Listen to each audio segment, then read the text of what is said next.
So, hello, congratulations, Jana. Thank you so much. Actually, you are now part of Star Music na, yung Star Pop officially, because I was there during that time na nag-sign ka ng contract. So, gaano mo katagal inantay yun na maging part ka talaga ng ABS-CBN? Actually po, I am part of ABS-CBN talaga. It's a renewal of my contract. So, ayun po, I'm just so honored na at least they still believe in what I can do with my craft and my music. And actually, just like what I said po dun sa interview ko nun, they helped me find my music, they helped me find myself in the music industry. Kaya I thank them so much kasi nilabas niya kung sino ako and kung ano pa yung kaya ko pong gawin sa industriya ng music. So, pag ilang years mo nabali yun? Nung una, nag-sign ka na ng contract? Something yes like po, that? I did. Kasi that was pandemic time pa. So, online contract signed lang during that time. But before kasi, I was in Ivory talaga. And then, we contacted ABS-CBN Music and distributed 2 songs of mine sa kanila. Anong title nan? That was Himbing and Sana Lagi Ay Pasko. After that po, nakapag-meeting na po sa amin sila Sir John, Sir Rox, and that's where history happened. Ayun po, the rest is history. What's in store for you dun sa pag-sign mo ng contract? Ano yung kasali dun sa magiging? Definitely new singles to come. And ayun po, we actually recorded some songs already. Hindi lang po namin alam kung kailan pa siya tamang i-release. But wait for that kasi I'm sure you guys are gonna love my new era, which is all about inclusivity and having that good vibes. Balita ko din meron kayong mga campus tour, no? The Star Pop mismo. Yes po. Actually, we've been doing it for the past 2 years, if I'm not mistaken. I've been in FEU and other schools already. So it's a fun experience for everyone kasi nakakahalubilo po namin yung kapwa artist namin. At the same time, we get to explore more of the audiences sa iba't ibang schools. Tapos, kamusta naman yung pagtanggap ng mga students sa inyo dun sa isa? Ako, sobrang welcoming po ng mga students sa amin. May pakain, basta they cheer for yes, you during... they cheer for us. Kahit hindi naman, ako personally, hindi pa naman ako ganun in that level, but they still support and enjoy our music. Kung sino po kami as an artist and at the same time yung ibang artist. You are close with the other Star Pop? Yes! Pero yung iba po kasi bago lang po sa akin. So I got to know them during that day, during that contract signing. And it was so nice na we finally met in person. But the rest, I've worked with them for a long time na rin. And it's quite a reunion, kumbaga, for us. And we're just so happy to see each other again after a long time. Sino yung pinaka-close mo? Dun sa Siyam kayo, di ba? Yes po. That time, sino yung pinaka-close mo dun sa Balon? Ako, yung mga bata kasi yung medyo, si Dre, ayan, super bait na bata. Si Misha, si Kanisha also. I've been working with her since mga front act kami sa BGYO and Beanie and kami. And then, of course, si Brian Chong, I've known him outside Star Music pa. Kaya, ay po, actually, wala namang sobrang close. Wala din namang malayo sa pagka-close. We're just there. Speaking of Beanie, nag-ano pala kayo sa kanila? Na yes parang... po. Actually, yun po yung maganda sa Star Pop kasi we're given a chance to showcase what we are as an artist po through those guesting. So yung mga front acts for Beanie, for BGYO, sometimes for a concert, gine-guest po kami together with other sikat pang artists. So ayun po, isang karangalan din talaga na matawag kang Star Pop artist. Kamusta naman yung pagtanggap sa inyo ng mga blooms, di ba? Nako, sobrang init ng pagtanggap nila. I just love supportive naman sila sa mga sobrang supportive ng lahat. Not just the Blooms, the Aces as well. Kasi sila yung madalas kong nakakasama pag nagpa-perform ako. And I'm just so humbled and grateful for them kasi hindi nila ako nilolook down. Kundi mas nasusuportahan po nila ako. Actually, sila yung, feeling ko sila nga yung fans na mas napaparami din sa followings ko eh. They support you. I think, yeah. Dahil you are, kumbaga, part ng ano eh. Nakikita pinapakita nila ako dun sa mga ganong events. So, yeah. Tapos, ano lang, backstage ba, nakakasalamuha mo ang Bini? I mean, may mga chance ba na you talk to them? Or parang may mga times ba that you mingle with them? May mga ganyan? Unfortunately, ako hindi pa nakamingle sa lahat. But since Mika and I have been playing volleyball way back 2022, so for me, siya yung medyo ka-close ko sa Bini sa 8 na yun. And I'm just so happy kasi kahit pa paano nakikilala nila ako together with their managers kasi they know me as a pilot as well. So pinapakilala nila ako dun sa mga sa Bini, sa buong Bini. And ang pinaka-unforgettable actually was yung market na event namin kasi sobrang grateful and down-to-earth nung mga girls. And I'm just so lucky na nakita ko yung totoong sila. As kumbaga, as friend ni Mika, as a front act minsan dun sa mga show nila, ano lang masasabi mo na parang may mga negative thoughts about them, di ba, na parang ganito daw ang Bini. Ikaw personally, if you wanna say something about their goodness, di ba, parang ganyan. Actually, naman, as always, just like what other artists keep on saying, you can't please everyone. But I just wanna tell the people na humans din sila, they have their own life, they have their privacy. So please, hopefully, respect that part of their lives. And tanggapin natin kung sino sila kasi I'm sure pinapakita nila sa ating lahat kung anong kakayanin nila bilang artist. So yung buhay nila privately, hayaan na muna natin sila on that part.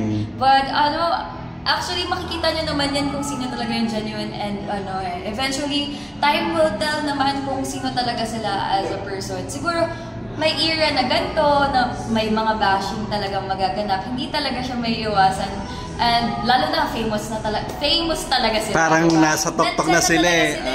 Parang kumataas daw yung puno, parang ganyan. Exactly po. So, ayun nga, hindi pa iwasan. But I just want to tell the people to please be nicer, please be kinder, and see the beauty in everyone. Ikaw ba personally, kumbaga, nung pinasok mo yung showbiz, may mga ganyan din eh, di ba? How do you handle yung mga ganyan? Honestly, I don't read comments. but kapag meron po, I see it as a constructive criticism on my part. Kasi yun yung magpupush akin to be better in what I do. So, ayun lang. Pero hindi ko din naman itatanggi na naapektuhan ako nun. Siyempre, tao lang din naman ako nakakaramdam. But again, I'll just take it on, I'll just look at the brighter side of it. Mas marami pa yan pag lalong nakilala na ang Jana, di ba? Kumbaga, the more na mas maraming humahanga, the more din na dumadami yung basher, di ba? Parang yun din isang pinaghahandaan mo bilang di ba? Pero ikaw, Jana, alam namin na you're so busy also with your career, busy with your study as a pilot. Kamusta na? Ano ang update sa'yo ngayon? Ilang eroplano na napalipad mo? Isa lang naman ang eroplano pinapalipad ko. It's just the Cessna 172. It's a training aircraft for the aspiring pilots out there. So ako po, I'm currently training pa rin to build my hours to qualify for the airliners. Ilang hours ka na ba? I'm just 160 around that now. At ilan tayong kailangan? Minimum of 200 po. Malapit na! Malapit na, but malayo pa. I mean, being a pilot isn't easy. Pinasok ko siya actually nang walang kaalam-alam. I thought it's gonna be a smooth way going to that dream of mine. Pero hindi, mahirap siya actually kasi you have to be physically fit, mentally prepared, and emotionally prepared as well. Lahat talaga kailangan handa ka, magaling ka sa decision making. Maraming kailangan. It's the experiences that's gonna hone you to become the best pilot that you can be. And that's what I'm training for right now. Ngayon, on hold lang kami because of the things that happened from the past. So, just waiting for schedule. Lalo na ngayon, medyo umuulan-ulan uli. So, let's just hope. Hindi pwede pag ganun. Hindi pwede as much as possible kasi safety first as always. Pero ayun, hintay-hintay lang po ako ng schedule and then fly na po ako uli. Actually, before the contract signing, I was in Subic and I flew there for around a month already. And then, kailangan lang mag-sign. Kaya, and ayun po. So marami na rin nag-aantay isang katulad mong singing pilot daw. may mga times ba na kapag ka, ano ka, na nagpapaandar ka, kakantahan mo din ang iyong mga... Hindi kasi siya may iwasan kasi sometimes you wait in line. Kasi di ba may traffic sa airport, sa ere. Sometimes talaga yung may iwasang kumanta, makikisabay pa nga instructor mo, yung mga pasahero mo sometimes. And ayun, lagi kong sinasabi yung first experience ko, first nalipad ko. Sunday morning pa yung kinakanta ko nun kasi sakto Sunday nun. Tapos sumabay yung instructor ko. It was just a really fun flight. Tapos dyan, syempre, alam din naman namin you have a good looks. Di ba? You have a good voice. May itatry mo na rin ba? I mean, may mga opportunity rin ba or offers that you can act and you can do? Oh, actually, merong mga offers sa akin, more of the... Kasi if you're a good singer daw, you're a good actress, di ba? I'm not so sure with that. Pero I did try acting workshops way back pa. So, let's see. Kasi I'm open naman to all opportunities. Mapa-acting man, mapa-pageant. Kung ano man pwedeng pasukan. Pageant? Kung ano man pwedeng pasukan, I'm really open to it. As long as I know... Pwede din, di ba? I can pull myself up and I'm confident enough to do those things. Saan ka ba sasali kung sakali naman? Saan po? Na pageant kung sakali? I mean, Siyempre, anong title? local muna tayo. Kasi ako from Mandaluyong, so... Miss Mandaluyong. Hindi, pero ikaw, if given a chance na sa Miss Universe ba o Miss World ba, parang ganyan. Di ba? Anong title kung sakali? Mangangarap ka nga lang rin daw, di ba? I mean, kung dream big Miss Universe, bakit hindi? Kaso medyo mahirap yan eh. Realistically speaking, siguro, Miss World, I think that would be really nice. Or Miss International. Wow! Antayin namin yan, ha? Kapag pumayat na po tayo ng pasok sa standards nila. Tapos, any dream collaboration, you're now part of ABS-CBN, di ba? Yes. Officially. Yes. Sino yung mga gusto mo ma-collaborate sa song? Dami.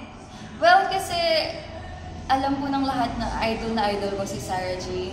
Hindi man siya part ng ABS-CBN ngayon, but I really want to collaborate with her for a very long time already. But right now, in our industry, si Maymay, I love her tone, I love her angst. Kabugera. Yeah, gusto ko yung boses. Nakanta mo na ba yan? Hindi pa nga eh. Actually, I wanna learn more from her. Ayan, isa yan si Maymay. And then, actually, Jeremy G as well. Kasi sobrang galing niya sa pag-produce ng music ngayon. Singer-songwriter din siya. And siguro if I'm gonna venture to a different genre, I would love to collaborate with Angela Ken, kung kilala niyo siya. I love her soul, I love her passion in music, I love her craft, her lyrics are the best. Kaya ayun, sila po yung mga tinitingala ko ngayon sa industriya namin ng mga bata in this generation. Pero sobrang dami kasi internationally, locally, may bands pa akong gusto. So, yeah, I'm just hoping for the best. And kung ano mang mga lalapit sa akin, tatanggapin natin. Ano bang genre ang gusto mong Ako po kasi pop talaga. Pop talaga. Lahat ng music ko, pop. But I'm willing to venture out R&B, soul, o kaya anything acoustic type. Yung siguro makikita yung other side of me. Eventually in the future siguro. But for now, I'm sticking with my branding of being a pop artist. Ano yung aabangan sa'yo? This coming Yes, album ba yan? Let's see. We're still cooking it. But for now, all I want to say is that you guys look out kasi it's all about inclusivity and positive energy, and I want to instill to you na we should look at the brighter things in life and happy lang, ganun. Dahil you're close to Mika, ano lang yung message mo sa kanya dun sa what happened to Bini, di ba, this time as a friend, di ba? As a friend? Hayaan nyo na sila. Alam mo, hayaan nyo na sila. Just live your life, just live it to the fullest, enjoy everything that you have right now, but do stay grounded. Yun lang naman, always. Wag kalimutan ang pinanggalingan. Kasi, doon kayo babalik eh. And, yeah, I mean, I wish them all the best because they all deserve it. Sobrang deserve nila kasi sa ilang beses ko silang nakitang mag-perform, grabe naman talaga ang na-reach nila ngayon. So, I'm just so proud of you guys and ayun, good luck all the best and more music to come. I can't wait. To your fans. To my fans, Janma lovers, thank you so much for sticking around. It's been years, pare-parehas na tayong tumanda. And you're still here with me and I'm just so happy. I'm so thankful. Parang I'm all out of words of gratitude sa inyo.